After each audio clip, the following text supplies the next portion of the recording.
Channel को subscribe करें और घंटी वाले बटन को दबाएं।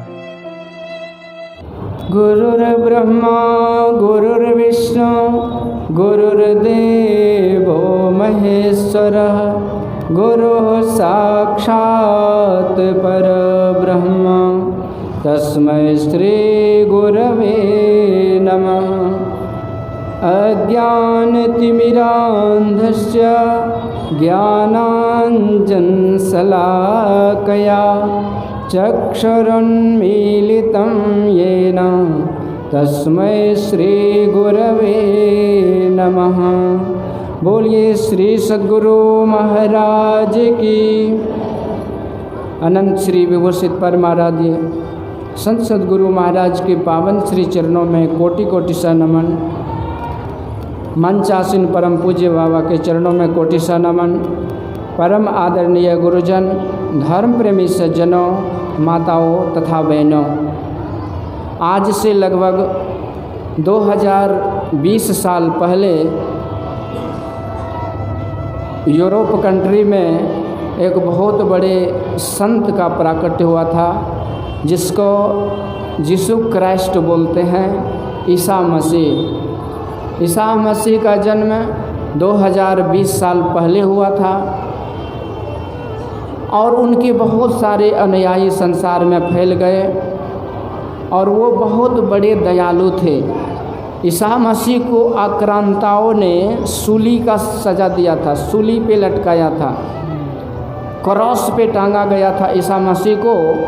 तो वो इतने दयालु थे कि जो आदमी उसे क्रॉस पे लटका रहा था उसके बारे में भगवान से दुआ करने लगे, कहते oh God please forgive them, please don't punish them because they are innocent fellow, they don't know about my glory, they don't know what they are doing and what would be the outcome of their bad action.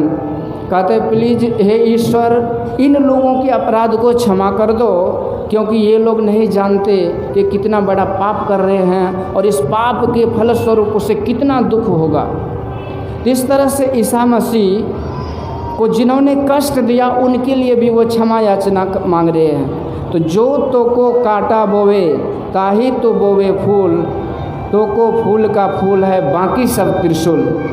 तो संत महापुरुष तो परमार्थ के कारणे संतन धरा शरीर, तो संसार के कल्याण के लिए ही आते हैं और विश्व उपकार हित व्यग्र चित्त सर्वदा, उसका चित्त सदैव विश्व के उपकार के लिए व्यग्र रहता है। तो ऐसे प्रभु ईसा मसीह थे। उनके मानने वाले प्रायः विदेशी लोग हुआ करते थे और ईसाइयों का प्रचार अधिक से अधिक भारतवर्ष में हुआ। उस समय जब मुगलों का साम्राज्य खत्म हुआ 700 साल के बाद, तो अंग्रेज़ों का आधिपत्य, अंग्रेज़ों का आक्रमण हुआ इस देश में। ईस्ट इंडिया कंपनी आई और उन्होंने बिजनेस व्यापार का बहाना चुना और भारत के लोग भोले भाले, इनको तो शास्त्रों में का ज्ञान था कि अतिथि देवो भव, कि अतिथि देवता होता उसका पूजन करो। हम लोगों ने उस अतिथि का पूजन किया, पर वो अतिथि देवता नहीं, दानव था, लुटेरा था। वो ईस्ट इंडिया कंपनी का बहाना बनाया और पूरे देश को डिवाइड एंड रूल, यानी कि विभाजन करो और शासन करो, ये नीति अपनाई और अंग्रेज़ों ने हमारे इतने विशाल देश के अक्षुण्ण संत परंपरा को छिन्न भिन्न करके और उन्होंने, अंग्रेज ने अपना साम्राज्य स्थापित कर लिया और उन्होंने 200 वर्षों तक जी जान लगा के लुटता रहा।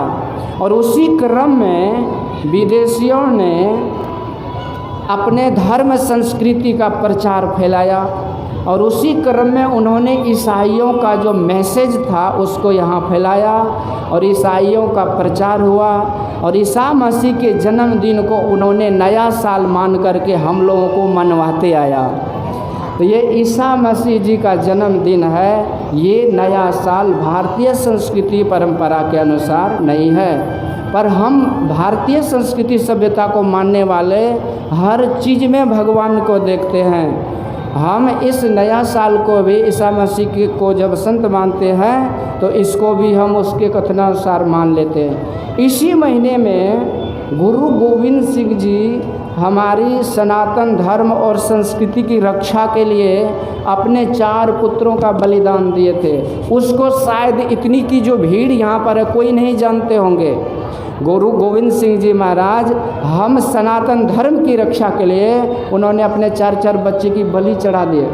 उनके नाम थे अजीत सिंह, जोरावर सिंह और इस तरह से फतेह सिंह। ये 4 पुत्र थे, जुझारू सिंह। और मुग़लों ने उसे पकड़ लिया था, बोला कि देखो या तो तुम इस्लाम स्वीकार करो या तुम्हारा सर कलम कर दिया जाएगा।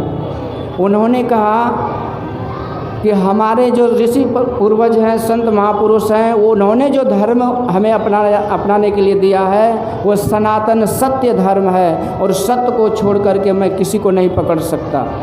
तो उसी समय मुग़लों ने कहा कि फिर तुम प्रणाम करो, मैं क्षमा कर दूंगा। उन्होंने कहा सुनो, एक अकाल पुरुष के सामने और अपने माता पिता गुरुजनों के अलावा हम किसी के सामने नहीं झुकते हैं। तो आदेश दिया मुग़लों ने, इसको दीवार में जिंदे चुनवा दिया जाए। तो उसको दीवार खड़ा करके और उसके चारों तरफ से सटा करके ईंट जोड़ते गया। तो छोटा भाई जो था, बड़ा भाई के आँख से आंसू बहने लगा। तो गुरु गोविंद सिंह जी कहते हैं, अरे बेटा तो तुम इस्लाम धर्म स्वीकार कर लो क्यों रहे हो? तो बड़ा भाई ने कहा कि पिताजी हम इसलिए नहीं रो रहे हैं, बल्कि हम इसलिए रो रहे हैं कि हमारा छोटा भाई जो अभी दुनिया देखा नहीं और हमसे पहले वो मर रहे हैं, इसीलिए मैं उसके बारे में सोच करके रो रहा हूँ। तब गुरु गोविंद सिंह जी कहते, साबस बेटा साबस, तूने हमारे धर्म की रक्षा कर ली और हमारी पगड़ी को बचा लिया, साबस साबस मेरी बधाई। और इस तरह से दोनों पुत्र बलिदान को प्राप्त हो गए। तो कहने का मतलब है ये सरहंद में उसका स्थान है, पर वो चीज़ हमको याद नहीं है। जिन अंग्रेजों ने हमको लूट करके बैठ गया, कंगाल बना करके कंगाल के कब्र पे ला के छोड़ा, उसके जन्मदिन को हम लोगों ने नया साल मना लिया। यदि नया साल मनाना ही है तो हमारे क्या 2000 साल ही संसार बना हुआ हो गया क्या?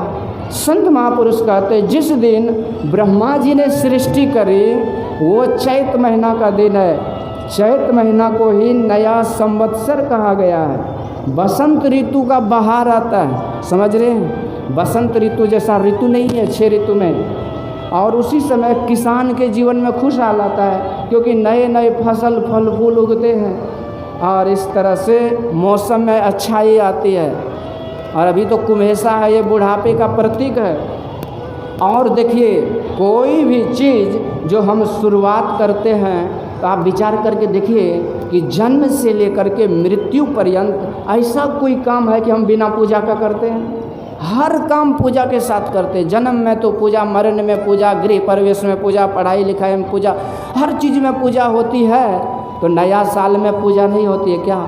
तो कहते चैत महीना जो नया साल होता है सनातन धर्म का, जिस दिन ब्रह्मा जी ने सृष्टि का शुभारंभ किया था, तो वही देवी माँ की पूजा होती है। उसको चैती दुर्गा कहते हैं, नव दुर्गा, नव रूप में उस शक्ति की पूजा करते हैं। फिर उसी मास में रामनवमी होता है, हनुमान जयंती, हनुमान जी की पूजा करते हैं। तो हनुमान जी धर्म का प्रतीक है। तो हमारे जीवन में धर्म की ध्वजा फहरती रहे, धर्मो रक्षति रक्षिता, हम धर्म पर अडिग रहे, सत्कर्म पर अडिग रहे।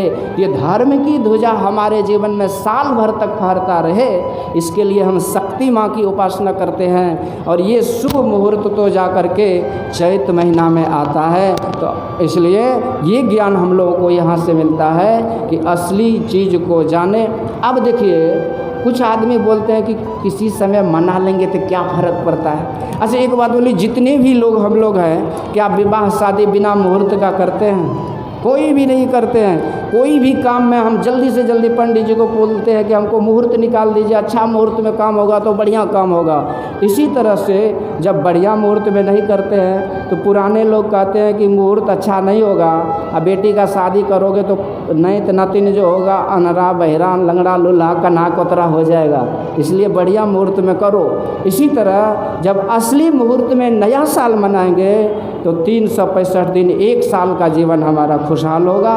और ये बात को जान करके और फिर अभी से हम लोग उस चीज़ अपने कल्चर को पहचाने और साथ साथ जो अभी मनाते आ रहे हैं उसकी भी हम लोग उस साल में भी नई सोच नया संकल्प के साथ जीवन की शुरुआत करें। तो मुद मंगलमय संत समाजो जिमि जग जंगम तीर्थ रादो।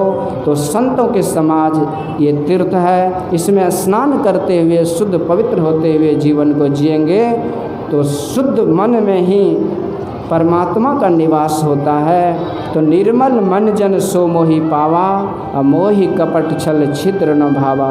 इस तरह से ये नव वर्ष में